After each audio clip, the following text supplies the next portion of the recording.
இப்போது சங்கடகர சதுர்த்தி அன்னைக்கு விநாயகர் பெருமானுக்கு அருகம்புல் மாலை இல்லை அருகம்புல் பூச்சரம் வாங்கி கொண்டு போய் விநாயகர் பெருமான் கழுத்தில் போட சொல்லுங்களேன்.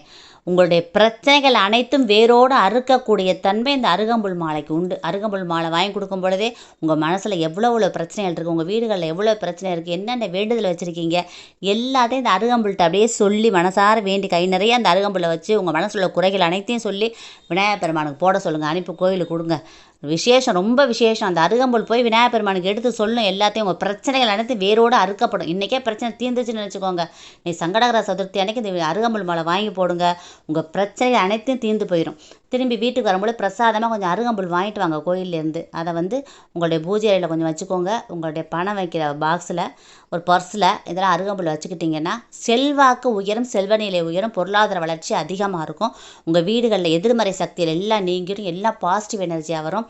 தடைப்பட்ட அனைத்து சுபகாரியங்களும் விரைவில் நிறைவேறும். இதான் நியதியே, சாஸ்திரமே இதான். இந்த பதிவை எல்லாருக்கும் ஷேர் பண்ணுங்கள், கமெண்ட் பண்ணுங்கள். எல்லாருமே நல்லா இருக்கணும் ஃப்ரெண்ட்ஸ். Thank you friends. ரொம்ப எளிமையான பரிகாரம். அருகம்புல் ஈஸியாக கிடைக்கும். அருகம்புல்லை வாங்கி கொண்டு போய் இன்றைக்கி போய் கோயிலில் கொடுங்க. உங்கள் வாழ்க்கையில் இனிமேல் வெற்றி தான். இனிமேல் நல்ல காலம் பிறந்துருச்சு உங்களுக்கு. Thank you friends.